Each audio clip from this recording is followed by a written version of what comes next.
Okay? And to do that, we use what we call the indirect method, where we take the profits and we make a series of adjustments to the profit, okay? Transactions that are not cash related. And we adjust anything which is not cash related until we come to the real net cash flows from operating activity, in this case, minus 175. But we start with 89,000 profit. So we started with the positive figure of profits. And then we start making adjustments. Okay? We reverse tax, which is payable but not paid yet. Because, when we're calculating the accounts, it's not what we paid, but what should be paid. Okay? That is the calculation of profits.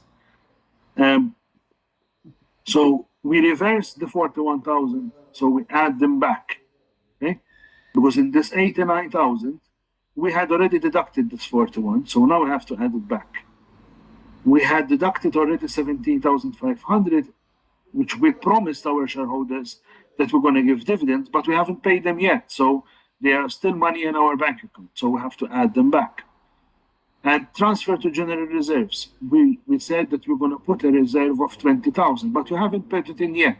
So it's still in our bank account. So that adds up to 78K. Okay? Adding that 78K with the 89, it gives us to 168K. So that is the first part. Then we reverse depreciation. Why? Because depreciation, we don't pay it. We deduct it from profit, but it's not paid to anyone. So we reverse it. We had 16K and 8K, 24K. We add them back to the profit. So this adds up to the profit to come to the cash. Okay? 192. And then we have these three items: creditors, stocks, and debtors. Creditors are one thing. Creditors are money that we owe to others. Now, when we owe money to others and we owe more to our suppliers than we did the previous year, okay, that means we had an increase. If that was be the case, that will leave us a positive figure in our accounts because we paid less. But in this case, they had a decrease in creditors. So they paid more than last year. If they paid more than last year, that means that they had more money going out, okay, more money being paid to our suppliers. Yes, tell me, Elizabeth. The decrease in creditors is calculated by the balance carried forward, right? You brought down. No, it gets calculated by the figure that we have in the balance sheet for creditors. In the balance sheet, we have under current liabilities, we have creditors, which are our suppliers that we did not pay. Okay? And we have the closing balance of this year, and we have the closing balance of last year. Now, but not in the same balance sheet? No. This is the difference between the two balance sheets. The creditors of last year, let's say the creditors of last year were 208,000, right? 208,000. Give me 1 second.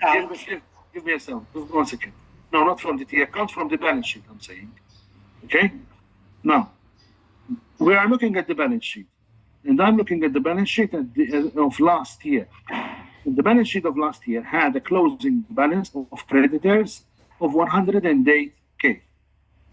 Sorry, 208K. The balance sheet of this year has 100K. So there has been a decrease from last year to this year of 108K. That means that this money was reduced from creditors, but from somewhere we had to pay this money, and we had to pay it with cash, right?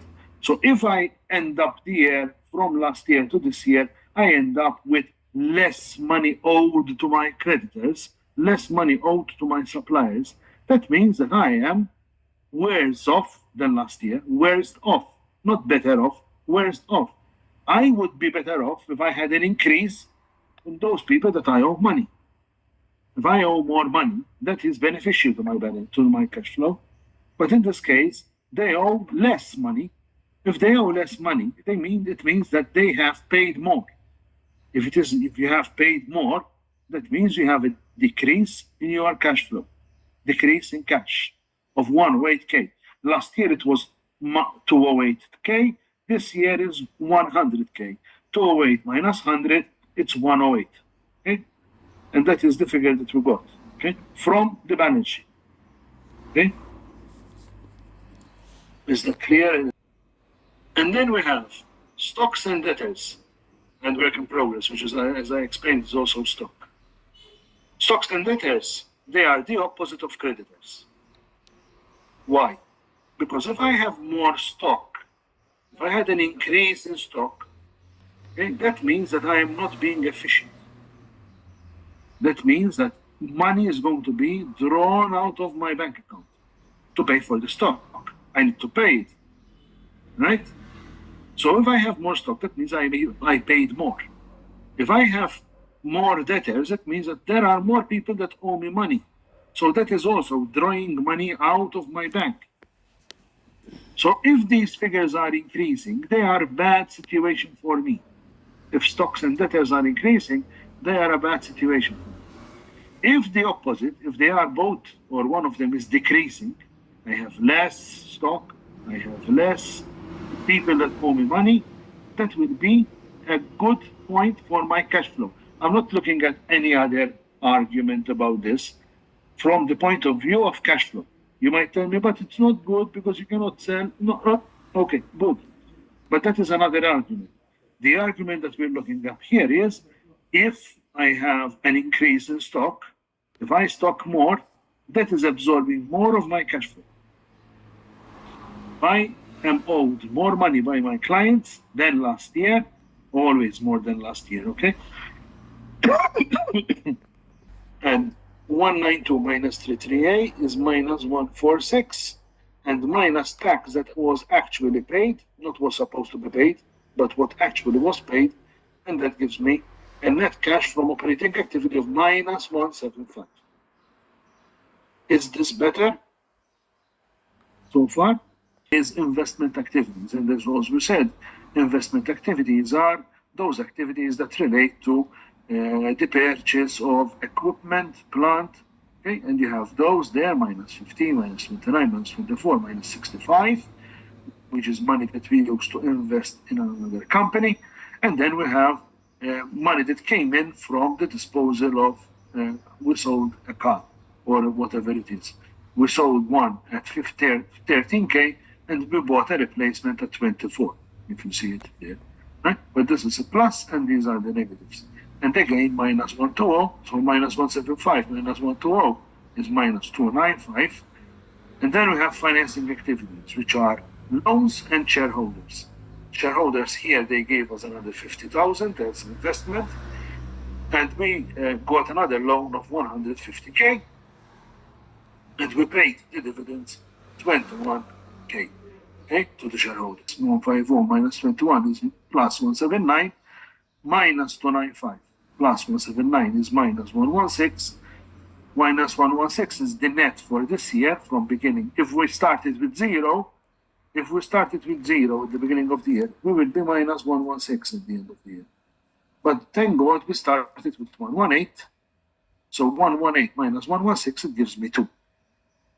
And 2 is the figure of cash that we ended with at the end of the year.